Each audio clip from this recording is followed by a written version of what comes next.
Bom, no vídeo de hoje eu vou falar sobre a prisão preventiva, tá? Uma das espécies de prisão cautelar. A prisão preventiva sendo gênero prisão cautelar, espécie prisão preventiva, é uma prisão processual.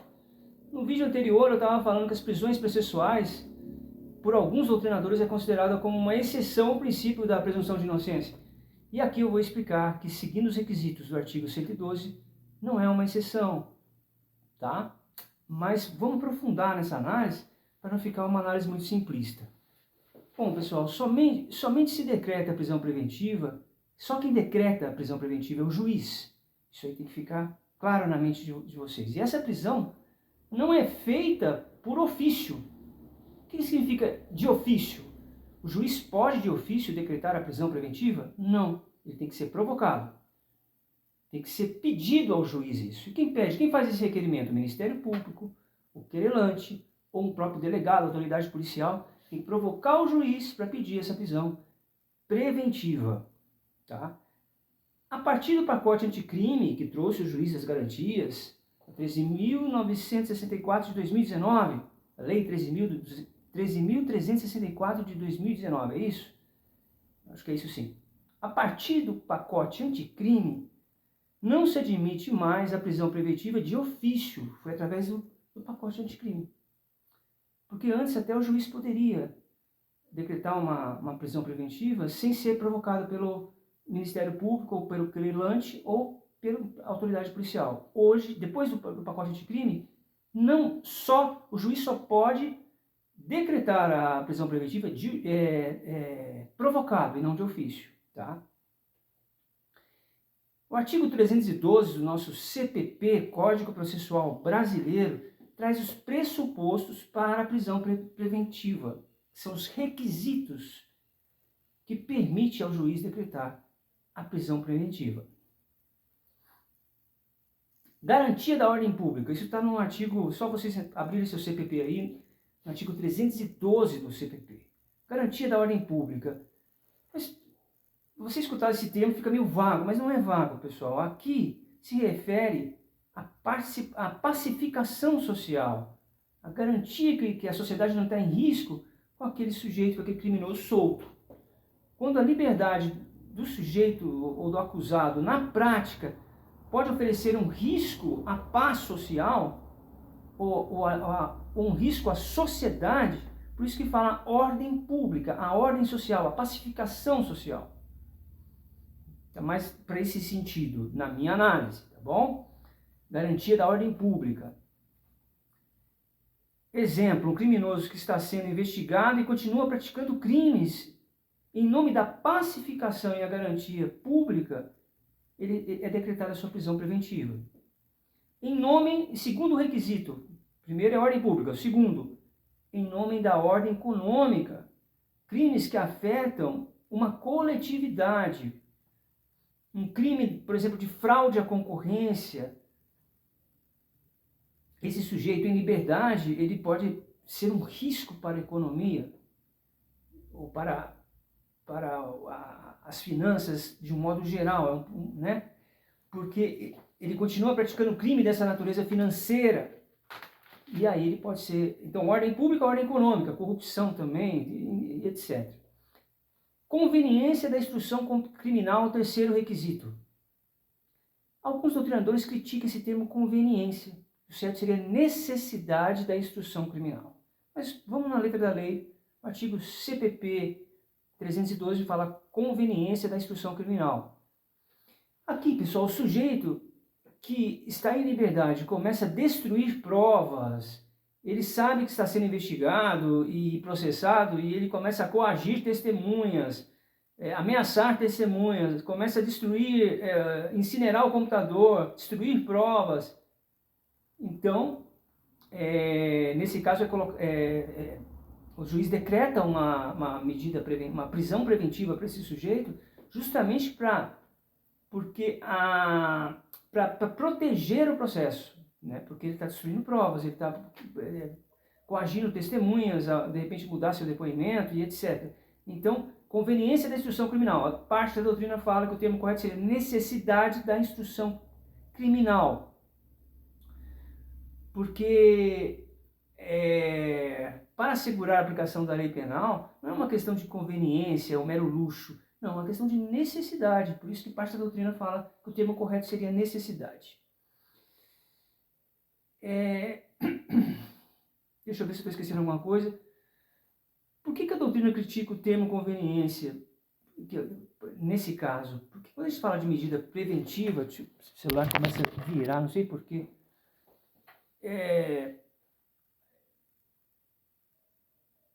Quando a gente fala de prisão preventiva em caráter excepcional para resguardar o processo, não pode ser por uma questão é uma questão de necessidade para assegurar a aplicação da lei penal. Porque, cuidando do processo, você vai ter no final uma adequada aplicação da lei penal. Quando houver indícios da autoria, esse é o quarto requisito. Eu falei da ordem pública, da ordem econômica, falei da conveniência da instrução criminal, que alguns autores falam da necessidade, né, de proteger o processo ali para não ter, para quem está sendo investigado não destruir provas, não jogar fora o computador, não ameaçar testemunhas. E o quarto requisito vem falar o seguinte: quando houver indícios da autoridade do crime, não se pode prender alguém sem um crime praticado. Acrescentado pelo pacote anticrime é o perigo gerado pelo estado do imputado. Aquela frase em latim, o periculum libertatis, né? Então, o descumprimento de medidas cautelares, o juiz, sabendo que a prisão é excepcional, até ele aplicar outras medidas cautelares, exemplo, tornozeleira eletrônica, entre outros, repouso noturno. Aqui nesse quarto quesito, fala o seguinte, pessoal: se o juiz tentou aplicar as outras medidas,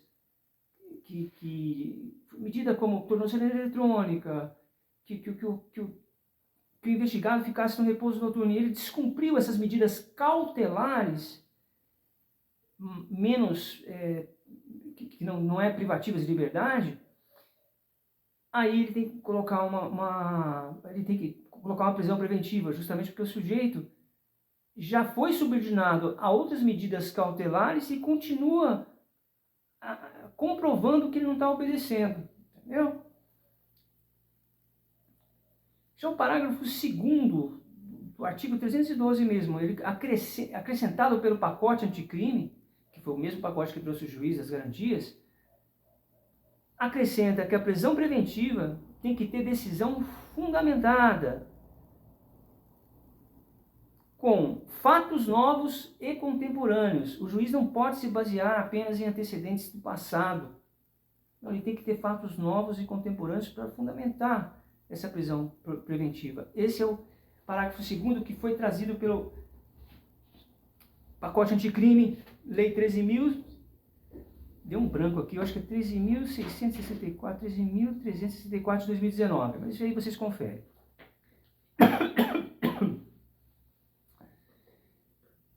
O que o pacote anticrime trouxe para o parágrafo 2º do artigo 312, pessoal? Que o juiz não pode fundamentar a prisão preventiva apenas nos antecedentes passados. Ele tem que fundamentar baseado em fatos novos e contemporâneos. Já o artigo 313 do nosso CPP coloca outras condições também. O 312 elenca os requisitos para a prisão preventiva. Como eu falei, ordem pública, perigo à ordem pública, ordem econômica, conveniência da instrução do processo. E o quarto requisito, me deu um branco, depois eu falo com vocês. Aí vem o artigo 313, ele vai elencar em que circunstância vai se aplicar a prisão preventiva. Crimes dolosos punidos com pena privativa de liberdade máxima superior a 4 anos. Você pega lá um furto qualificado, né? Se for furto simples, a pessoa nem fica, nem vai para a prisão, ela talvez vai pegar uma pena privativa de direitos, né, e multa. Inciso 2 do 313, se tiver sido continuado por outro crime doloso, se ele for incidente, tá? Um crime doloso. 3, se o crime envolve violência doméstica, não só a mulher, mas adolescentes, idosos, enfermos. Crimes culposos admite a prisão preventiva? Não, não se admite a prisão preventiva em crimes culposos. Parágrafo 1º do artigo 313. São todos esses artigos que falam da prisão preventiva, que vai do 212 ao 216. A gente está no 213. Parágrafo 1º, quando houver dúvida sobre a identidade civil, o sujeito já tem um histórico de usar documento falso, pode-se fazer a prisão preventiva desse sujeito, e assim que identificar a identidade dele, ele tem que ser solto, tá? Prisão preventiva só serve para a identificação nesse caso. Parágrafo 1º. Parágrafo 2º do artigo 313 fala: não se admitirá a prisão preventiva nos casos de antecipação do cumprimento da pena, tá? Que foi aquela discussão que teve no STF, né? Que em 2016, que Nutti foi radicalmente contra, que o sujeito ia para a segunda instância no processo, ele tinha ainda possibilidade de recurso, aí fazia lá uma como é que fala, execução provisória, né? Então seria uma antecipação do cumprimento da pena. Isso aí é totalmente contra o princípio de presunção de inocência. Não se pode, isso é inconstitucional, tá, pessoal? Então, o parágrafo 2º do artigo 313, ele vai confirmar isso. Não se admitirá a prisão preventiva nos casos de antecipação de cumprimento da pena, ou seja, aplicação da prisão preventiva como uma forma maquiada de execução provisória da pena. Exemplo, um juiz que aplica a prisão preventiva em um sujeito que foi condenado em segunda instância. O STF tinha esse entendimento. Sem um fato novo, nada que autoriza não pode. Tem que ter um fato novo contemporâneo. Isso foi trazido pelo pacote anticrime em 2019. Só que já tem um outro entendimento de 2019 do STF que não permite mais a antecipação do cumprimento da pena, porque viola um princípio importantíssimo, que é o princípio constitucional, que é o princípio do estado de inocência, a presunção de inocência ou de não culpabilidade.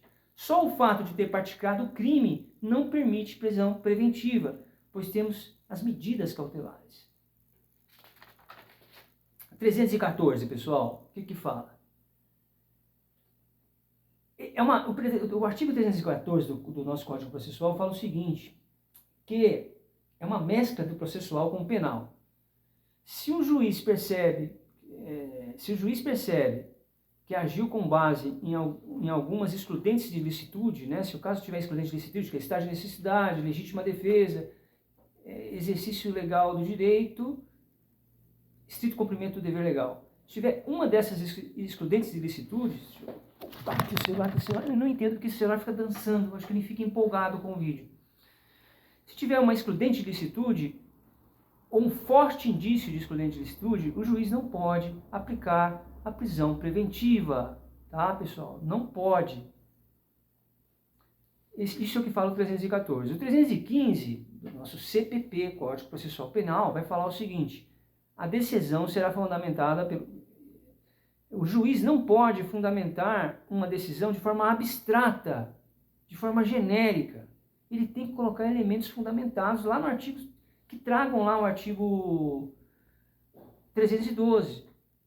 O juiz terá que explicar dentro do procedimento dos artigos anteriores, 312, 313, que fala o porquê e em quais circunstâncias você pode aplicar a prisão preventiva.